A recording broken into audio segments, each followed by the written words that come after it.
In March 1974, Elvis Presley was performing at Memphis's Mid-South Coliseum when a mysterious voice from the darkened crowd began harmonizing perfectly with "Love Me Tender," so beautifully that the king himself stopped mid-song and commanded his entire band to go silent.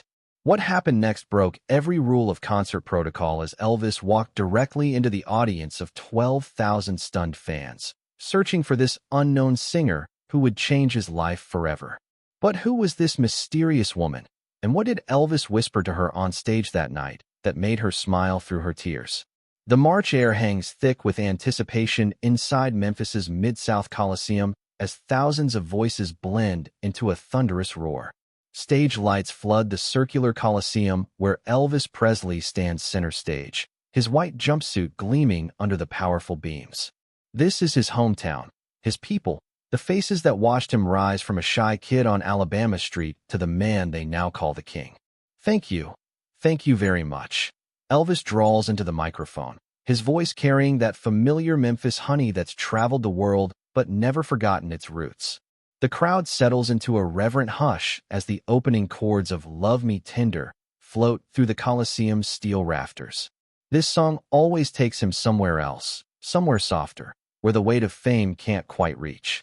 He closes his eyes and begins to sing, his voice wrapping around each word like velvet around heartbreak. Love me tender, love me sweet, never let me go. The crowd breathes with him, swaying in perfect unison, their faces upturned like flowers following the sun. But then, in the third verse, everything changes. A sound rises from the darkness beyond the stage lights, a female voice, clear as church bells on Sunday morning, harmonizing with his melody in perfect pitch. At first, Elvis thinks it's feedback from the sound system, but the voice continues, weaving through his vocals with the confidence of someone who knows every note, every breath, every pause. The voice doesn't falter or fade. It grows stronger, more beautiful, cutting through the Coliseum air with stunning clarity. His backup singers exchange confused glances. The band continues playing, but their eyes dart between Elvis and the mysterious sound coming from somewhere in that sea of faces. Elvis opens his eyes, still singing, but his gaze searches the crowd. The voice is hauntingly familiar, yet completely unknown, carrying gospel undertones that speak to something deep in his soul. It's not trying to overshadow him or steal attention. It's completing him, filling spaces in the melody he never knew existed. The Coliseum crowd begins to notice too, heads turning, whispers rippling through the Coliseum like wind through wheat. As the song reaches its climax, Elvis finds himself leaning forward, straining to locate the source of this ethereal harmony. The voice seems to come from everywhere and nowhere, as if the Coliseum itself has found its voice. His heart pounds against his ribs, not from stage fright. He conquered that demon years ago, but from something else entirely. Recognition. Longing. The same feeling he used to get as a child listening to Sister Rosetta Tharpe on the radio, when music felt like magic instead of just another job. The final notes hang in the air, and in that moment of suspended silence before the crowd explodes into applause, Elvis makes a decision that will echo through music history. His hand tightens around the microphone, and he raises it to his lips, ready to break every rule of showmanship he's ever learned. Behind the sequined jumpsuit and practiced smile, Elvis carries invisible weights that no spotlight can illuminate. The divorce papers from Priscilla still sit on his Graceland desk, each signature a small death of the life he thought he'd built. The prescription bottles in his dressing room multiply like accusations, for the back pain that shooting movies created, for the insomnia that fame demands, for the anxiety that comes with being everyone's everything while feeling like nobody's anything. Tonight was supposed to be routine, another performance in the endless carousel of cities and faces that blur together like highway signs in the dark. But Memphis is different. Memphis remembers him when he was nobody, when he walked into Sun Records with $4 and a dream, when his biggest worry was whether he could afford new strings for his guitar. These people aren't just fans, they're witnesses to his becoming, and their presence both comforts and terrifies him. The mysterious voice haunts him as he stands there, microphone in hand, searching the crowd. It carries what he's been missing, the authenticity he lost somewhere between Ed Sullivan and Vegas residencies. That raw, unfiltered connection to music that used to make him weep in the back pew of East Trigg Baptist Church. She doesn't want anything from him. No autograph, no photograph, no piece of his soul to take home and display. She simply wants to sing with him, the way music was meant to be shared. His mind drifts to his mother, Gladys, gone now for 15 years, but still whispering in his ear during quiet moments like this. She used to tell him that music wasn't about performance or perfection. It was about touching another person's heart with truth. The singer in the darkness sounds like truth. It sounds like the gospel records that shaped his musical DNA, like the black churches he used to sneak into as a teenager, drawn by the raw emotion that white congregations seemed afraid to express. The pills make everything foggy sometimes, but this moment cuts through the haze with crystalline clarity. He thinks about the last time he felt genuinely moved by his own music, the last time a performance felt like worship instead of work. The answer frightens him. It's been too long. Too many identical hotel rooms, too many identical stages, too many identical screams from identical crowds who see the king instead of the man. But she sees something different. She harmonized with his pain, his longing, his desperate need to feel connected to something real again. Colonel Parker would hate what he's about to do. His security team will panic. The venue managers will worry about insurance liability. But for the first time in years, Elvis doesn't care about any of that. He thinks about his father Vernon, probably watching from the wings with that mixture of pride and concern that's become his permanent expression. He thinks about the young man who once told Sam Phillips he wanted to make a record for his mother, never imagining it would lead to this moment where he stands before thousands but feels utterly alone. Until now. Until tonight, when this voice reminded him why he started singing in the first place, not for fame or money or adulation, but for the pure joy of making something beautiful with another human soul. The silence stretches like a held breath as Elvis lifts the microphone to his lips, his decision crystallizing in the space between heartbeats. The entire audience leans forward in their seats, sensing something unprecedented about to unfold in their hometown Coliseum. The stage lights feel hotter against his skin, but Elvis barely notices. His entire focus narrows to finding that voice in the darkness. "Stop the music," he says, and his words boom through the Coliseum with quiet authority that cuts deeper than any shout. The band freezes mid-chord, instruments hanging suspended in time. Charlie Hodge's guitar falls silent.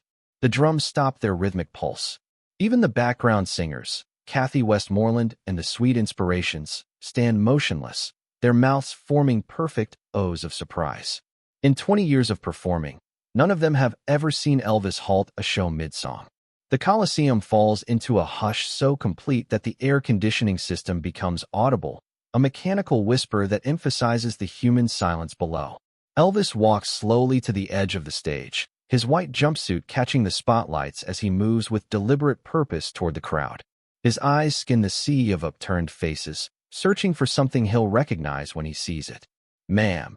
His voice carries through the Coliseum with gentle persistence. "Wherever you are, please sing again." The request hangs in the air like an invitation to miracle. Somewhere in the upper sections, a woman's hand flies to her throat in shock. Around her, Memphis residents who've known each other since childhood turn their heads, following Elvis's gaze as it sweeps methodically through their ranks. The spotlight operator, confused but obedient, begins a slow sweep of the crowd. The beam travels across teachers and factory workers, mothers and teenagers, all frozen in anticipation. When the light finally finds her, Section 214, Row 12, a collective intake of breath ripples through the Coliseum like wind through tall grass. She's younger than expected, maybe 35, wearing a simple navy dress that speaks of Sunday mornings and choir practice. Her dark skin glistens with tears in the bright spotlight, and her hands clutch a worn leather hymnal against her chest as if it might protect her from this impossible moment. The crowd parts instinctively, creating a pathway between Elvis and this mystery woman who sits frozen in the brightness. She shakes her head, mouthing no repeatedly, but Elvis is already moving. His security team lurches forward in panic. This shatters every protocol they've ever learned. Red West's hand hovers near his arm, uncertain whether to intervene. Jerry Schilling's urgent voice crackles through their headsets. "Stay back unless there's danger. Let him go." The bodyguards exchange worried glances but hold their positions, knowing this moment belongs to Elvis alone. Elvis descends into the crowd, his presence transforming the vast Coliseum into something unexpectedly intimate. Each step brings him closer to this woman who somehow knew his song better than he knew it himself. The audience members he passes reach out to touch him, but their gestures are reverent, as if they understand they're witnessing something sacred. When he reaches her row, she's weeping openly, her body shaking with the magnitude of what's happening. The people beside her slide away, creating space for this moment that belongs to no one but Elvis and this stranger who sang like she'd known him all her life. He extends his hand, and in that gesture lives every gospel song he's ever loved, every church service that shaped his soul, every moment when music felt like prayer instead of performance. Her name is Sarah Williams, and her hand trembles like a captured bird as Elvis helps her to her feet. The walk to the stage feels both eternal and instantaneous, every pair of eyes in the venue following their progression through the Coliseum aisles. She clutches her hymnal with her free hand while Elvis guides her with the other, his touch gentle but steady, like he's escorting his mother to Sunday service at the Assembly of God. On stage, under the blazing lights, Sarah looks smaller but no less radiant. Elvis positions her beside him at the center microphone, their shoulders almost touching. The intimacy of the moment transforms the vast Coliseum into something as personal as a living room where two friends have decided to sing together after dinner. He leans close to her ear, his voice barely audible even to those in the front row. "What's your favorite hymn, darling?" he asks, and she whispers back without hesitation, "How great thou art." A smile spreads across Elvis's face, the first genuine expression of joy anyone has seen from him in months. He nods to the band, who scramble to find the right key, the right rhythm, the right reverence for what's about to happen. The opening chords ring through the Coliseum with cathedral solemnity. Elvis begins the first verse alone, his voice carrying new weight, new meaning, as if the song has been waiting his entire career for this moment. When Sarah joins him on the chorus, her voice soaring above his in perfect harmony, the audience experiences something that transcends performance. This is testimony. This is two souls bearing witness to something larger than themselves. Sarah's voice carries the weight of unspoken grief, loss that had silenced her for months until tonight, when she came here hoping to remember how to feel joy again. Elvis's voice answers with his own testimony, the loneliness of fame, the weight of expectations, the desperate search for authentic connection in a world of manufactured moments. As they sing, the atmosphere in the Coliseum transforms. The audience stops being spectators and becomes congregation. Voices from the crowd begin to join in, tentatively at first, then with growing confidence. Section by section, the hymn spreads through the Coliseum until every voice in the venue blends into one massive choir, led by the king and a church singer from South Memphis who found each other in the darkness. When the final note fades, Elvis does something that will be remembered long after his voice is silenced forever.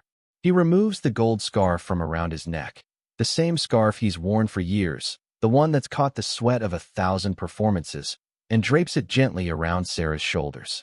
Then he embraces her, not the theatrical hug he gives to fans, but the real embrace of one wounded soul recognizing another. "Thank you," he whispers, and she whispers back, "No, thank you for letting me sing with you." The exchange is caught by the closest microphones, broadcast to the Coliseum, and preserved forever on bootleg recordings that will trade hands between collectors for decades to come. As Sarah returns to her seat, still wearing Elvis's scarf, still glowing with the residual magic of their duet, the audience erupts into applause that sounds different from any other ovation in Elvis's career. This isn't worship or hysteria, it's gratitude. Gratitude for witnessing the moment when the king remembered he was also just a man who loved to sing, and that sometimes the most beautiful music happens when two strangers trust each other enough to harmonize with the darkness.